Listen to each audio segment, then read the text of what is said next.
Dear Tita L, magandang gabi po sa inyo. Makitago na lang po ako sa pangalang Andre and I am 24 years old. Meron po kasi akong crush na college mate noon na katrabaho ko na ngayon sa munisipyo. Alam niyo po yung parang may something sa aura niya, Tita L, yung parang gugustuhin mong kilalanin siya. Pero never ako nagka-chance na magpakilala sa kanya. Lagi po kasi siyang mag-isa, pero di ko malapitan. Busy kasi eh. Kundi nagbabasa ng book, nagsusulat siya sa library. Walang laptop or any gadget, Tita L. Meron siya palaging dala na malaking notebook at yun ang nakikita kong sinusulatan niya palagi. At ngayong colleagues na kami, nalaman kong hindi pala talaga siya interesado sa mga modern techs. May smartphone naman siya at maalam sa mga gadget pero sadyang di lang daw talaga niya yun trip. Tapos yung song choices niya, Tita L, old, kung old. Ang tanda! Grabe!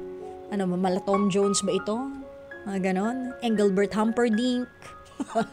Ha? The Platters, Letterman, ganun ba? Beatles? Taray. Di ba? No one would think na magka-age kami. Isama na rin po natin the way she communicates. Parang Makata.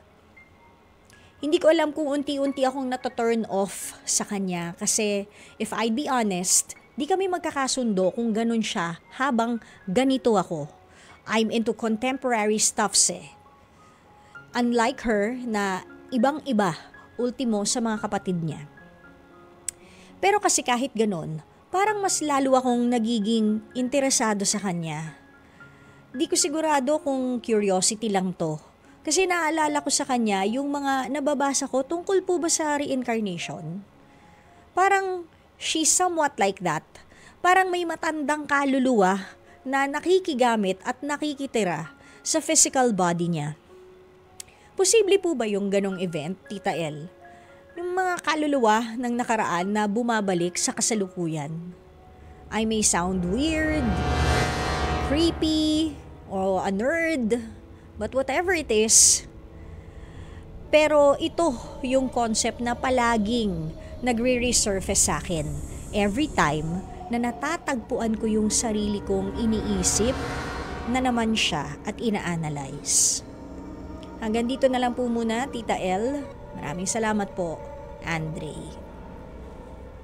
Andre, so iniisip mo na baka isa siyang sinaunang kaluluwa na nag-take control sa katawan nitong girl lalo na to na college mate mo / colleague mo na ngayon. I think there are lots of reasons kung bakit nagkakaganon ang isang tao. And dalawa sa mga maaaring maging possibility is because family upbringing, baka talagang old-fashioned yung family nila in spite and despite na meron siya mga kapatid na hindi niya katulad. Pero hindi naman talaga lahat ng magkakapatid, di ba? Pare-parehas ng ugali.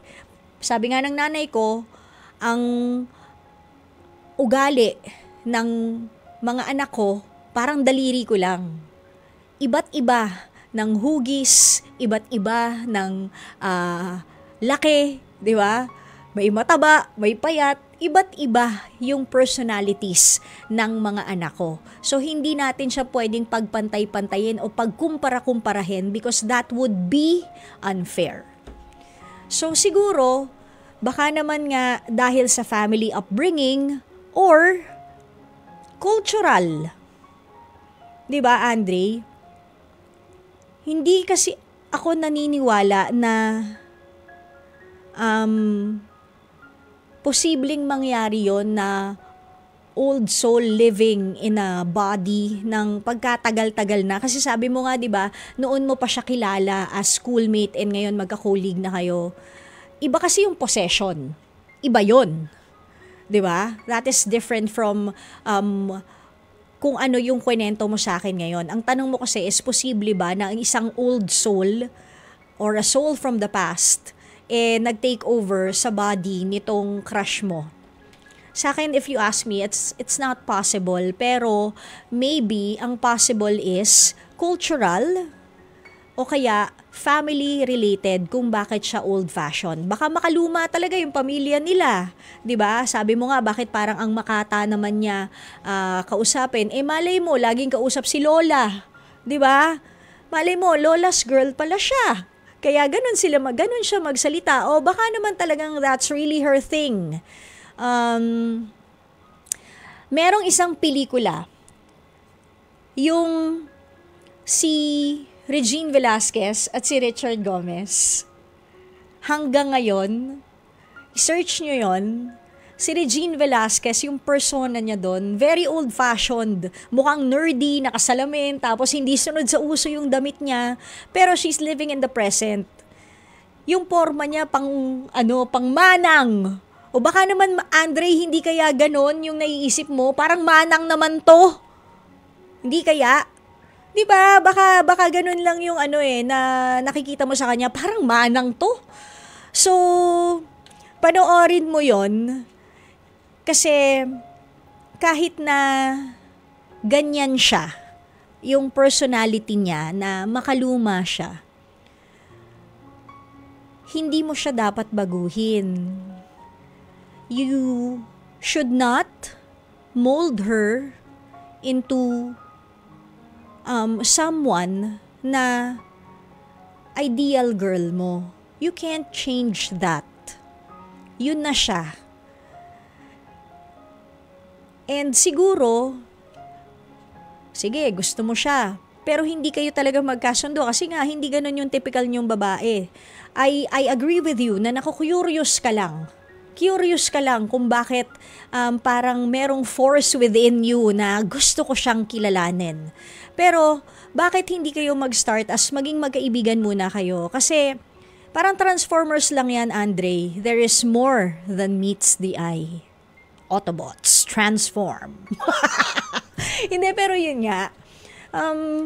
Hindi naman yun sa physical.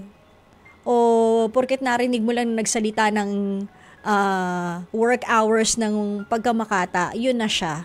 Why don't you try na kilalanin pa siya para mas maintindihan mo kung bakit siya ganong klasing tao? Hindi ba? At kapag gusto mo pa rin siya, diligawan mo na ngayon na mas matagal na kayong magkakilala.